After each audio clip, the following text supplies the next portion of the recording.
Shalom, shalom, chers téléspectateurs, internautes et amis auditeurs de la 98.6 FM Radio Libération, chers amoureux de la rencontre au quotidien de la avec la source de votre création. Vous l'avez compris, c'est Eau Vive qui est en train de démarrer. Vous sentez vous saluer ce jour.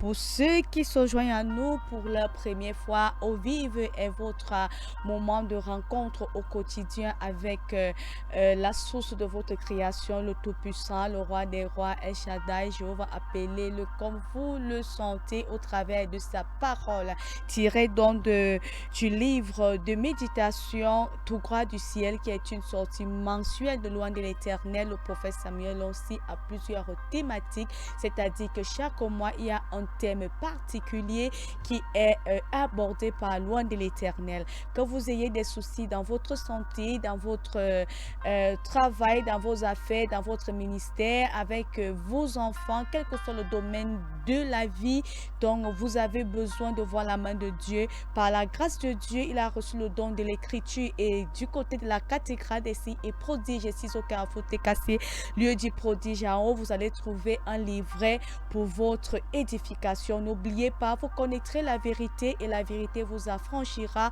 Mon peuple périt faute de connaissance. Ce n'est que la quantité de vérité que vous avez sur un sujet donné qui vous donne la lumière, le témoignage dont vous avez besoin.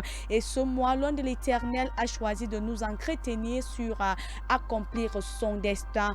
Tout être humain a un destin particulier qui lui a été donné par celui qui l'a créé. Si le Créateur de iPhone, de techno, de la cuisinière, de la machine à laver, a pu donner une fonctionnalité précise à ses inventions. À plus forte raison, Dieu ne sont pas des êtres vils qui ont été suscités par un créateur mystérieux pour pouvoir juste faire un parcours et mourir. Non, nous avons un but plus précis pour Dieu. C'est pourquoi il nous a donné. Il est donc important pour chaque être humain de savoir le but pour lequel il a été créé. Lors des éditions précédentes, je pense l'année passée, il y avait une sortie qui était connaître son destin. On sous-entend donc déjà que nous avons donc ce destin. Nous connaissons déjà, chacun d'entre nous connaît déjà le pourquoi il a été créé. C'est pourquoi ce mois, il a choisi de nous entretenir. Comment donc accomplir ce destin lorsque nous le connaissons déjà? Entrez en possession de votre exemplaire du mois au 6 82 87 88 17, au 6 90 48 65 20. Ajoutez l'indice plus 237 si vous êtes hors du Cameroun, et moyennant la somme de 1000 francs seulement, vous allez recevoir votre exemplaire du mois. Alors, le sous-thème abordé ce jour est soit attaché à la parole de Dieu, tiré donc de Matthieu 4 au verset 4 qu'il est écrit.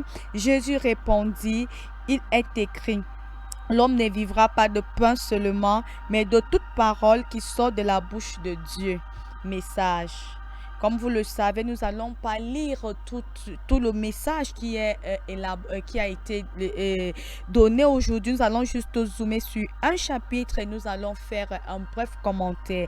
Alors, le chapitre que nous avons zoomé aujourd'hui pour commenter ensemble, il dit, le prophète Samuel aussi, la spiritualité consiste à vivre selon la parole de Dieu. L'homme ne vivra pas de pain seulement, mais de toute parole qui sort de la bouche de Dieu. Il est triste de constater que plusieurs personnes ont décidé d'être charnelles. Si vous donnez à Dieu la première place dans votre vie, vous accomplirez votre destin. Si vous voulez accomplir votre destin, protégez votre spiritualité. Si vous aimez votre vie, combattez pour votre vie spirituelle. Plus vibrant, plus haut sera votre vie spirituelle, plus vite vous entrerez dans votre destin. Le diable le sait, c'est la raison pour laquelle il ne veut pas que vous soyez profond avec Dieu. Le diable voudrait juste que vous soyez un chrétien qui n'aime pas les Écritures. Peu importe à quel point la vie peut être difficile, restez attaché à Dieu, il ouvrira toujours un chemin. Alléluia. Nous allons donc prendre une courte pause et on revient pour un bref commentaire.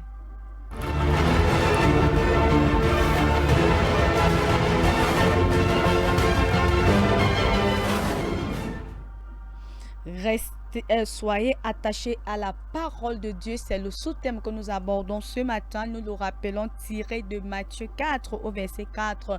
Jésus dit, il est écrit, l'homme ne vivra pas de pain seulement, mais de toute parole qui sort de la bouche de l'Éternel.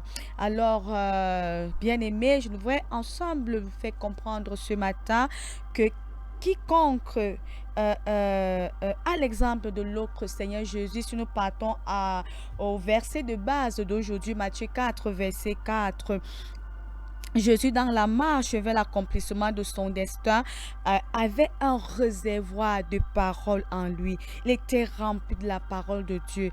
Lui qui était le Fils de Dieu, la parole en elle-même qui s'était fait chair, il était conscient que pour accomplir son destin qui était celui de sauver l'humanité, celui de ôter l'humanité tout entière pour quiconque va croire en lui entre les mains de l'ennemi pour le royaume de Dieu, il avait besoin d'une quantité suffisante, une quantité débordante de paroles en lui. Alors si Jésus, je voudrais dire, a eu besoin d'une quantité conséquente de la parole de Dieu en lui pour faire face à l'ennemi qui voulait le dérouter, qui voulait le décourager, qui voulait l'écouter vers la marche, vers le destin qui était le sien sur la terre. Bien-aimé, qui sommes-nous? Qui es-tu pour prétendre accomplir ce destin sans avoir une quantité suffisante de la parole de Dieu en toi? Alléluia. Si Dieu t'a appelé, peut-être Dieu t'a appelé comme un très grand homme d'affaires, une très grande femme d'affaires qui sera appelée à financer l'extension du royaume de Dieu sur la terre. Bien-aimé, et tes affaires ne sont basées sur aucune substance de la parole. Lorsque la tempête viendra, car il faut le dire, la tempête viendra toujours, tes affaires vont chavirer. Ça ne serait pas comme si tu n'étais pas appelé à le faire. Oui, Dieu t'a appelé, mais parce que tu as négligé la parole de Dieu, parce que tu as négligé ce sur quoi ta vie devait être basée, alors lorsque la tempête est venue, tout a chaviré. Et Dieu, tu rends en fait Dieu menteur dans ta vie.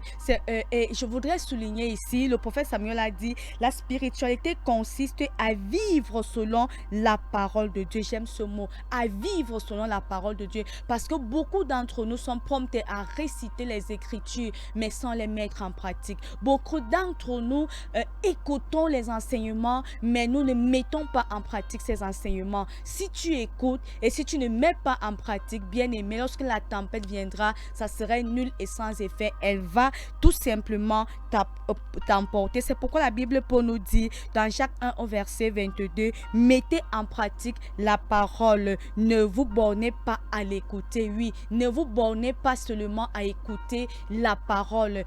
Lorsque vous écoutez cette parole, lorsque vous lisez votre Bible, soyez prompts à la mettre en pratique. C'est en mettant en pratique que vous vivez selon la volonté de Dieu et vous allez entrer dans votre destin et accomplir ce destin. Si Jésus ne marchait pas selon la parole de Dieu, il n'allait pas accomplir son destin. C'est pourquoi il pouvait dire, ma nourriture est de faire la volonté de Dieu. Alléluia. Sa nourriture était de faire la volonté de Dieu. Dieu a dit, marche comme ça. Il marchait ceci. Couche-toi comme ça. Fais ceci. Tout ce que Dieu, il lisait de la parole de Dieu, il mettait ça en pratique. C'est pourquoi il a pu accomplir son destin. Si ton destin n'est pas fondé sur le roc de la parole, quand la tempête soufflera, comme je disais tout à l'heure, lorsque le vent va souffler, lorsque la tempête va se lever sous forme de maladie, sous forme de stagnation, sous forme d'oppression dans ta vie, tu seras tout juste emporté par cette tempête-là. C'est pourquoi la Bible nous dit dans Matthieu 7, je crois, verset 24, la Bible nous dit, quiconque entend ces paroles que je dis et les met en pratique, il est semblable à un homme prudent qui bâtit sa maison sur le roc. Jésus compare une personne qui bâtit, qui se tient sur la parole, qui met en pratique cette parole comme une maison qui est bâtie sur le roc. Ça veut dire, comme je disais tout à l'heure, lorsque Satan viendra, comme à l'exemple de Jésus, sa vie était basée sur la parole. Lorsque Satan s'est levé pour écouter son destin, pour le dérouter sur de la route vers son destin, il pouvait dire, il est écrit. Satan est revenu, il a encore insisté, il est écrit. Satan est revenu, il a encore dit, il est écrit. Ça, c'est le livre de Matthieu 4, nous, les premiers versets, la tentation de Jésus sur le désert. Jésus était basé sur la parole. Alors, bien-aimé, lorsque Satan viendra te tenter également, toi, pour t'écouter, pour te dérouter de ton destin en t'affligeant avec la maladie, quel est le verset, quel est le il est écrit que tu que tu avanceras à Satan pour le faire face. Lorsqu'il viendra t'oppresser, lorsqu'il viendra te tenter avec le chômage, avec le célibat, avec la stérilité, quelle sera ta réplique fondée, basée sur les Écritures? J'aime notre Père qui dit souvent, je ne réponds pas aux pleurs, je ne réponds pas à nos cris, il ne répond pas à nos lamentations, mais il répond à sa parole. Alléluia. C'est pourquoi il pouvait dire, réveille ma mémoire. Parle toi-même, plaidons ensemble pour se justifier. Il pouvait encore dire, je veille sur ma parole pour l'exécuter. Oui, c'est sa parole qu'il exécute. Si tu n'es pas fondé, enraciné sur la parole, bien-aimé, lorsque la tempête viendra, car la tempête viendra toujours. À tout moment, le diable ne s'avoue jamais vaincu dans nos vies. Il viendra toujours avec quelque chose pour venir t'affliger, pour te décourager dans ce destin qui est le sien. Mais si tu n'es pas basé sur la parole, à l'instar de Jésus, comme nous l'avons vu tout à l'heure, la tempête va te renverser et ça serait comme si tu n'étais pas promis à ce grand destin et pourtant tu l'as été, mais tu as négligé la substance qui était censée te soutenir vers la marche vers ce destin-là. Alors retournons à la parole, pas seulement à la parole, à la pratique également de cette parole. C'était tout pour la méditation de ce jour. Comme je dis toujours, on prend juste un petit bout du message du jour pour que nous puissions partager. Continuez à méditer le thème de ce jour. Soit attaché à la parole pour combien riche il est. Commandez votre exemplaire si vous ne l'avez pas déjà en nous écrivant au plus 282 87 88 17 plus 237 90 48 65 20 moyennant la somme de 1000 francs seulement. Vous pouvez recevoir votre support numérique ou physique pour votre méditation au quotidien, personnel ou en famille. Quant à nous, on se dit à demain pour une autre coupe d'eau vive qui constitue pour nous la source d'eau pour la vie éternelle. J'étais Rose Déborah. Restez bénis. Shalom, shalom.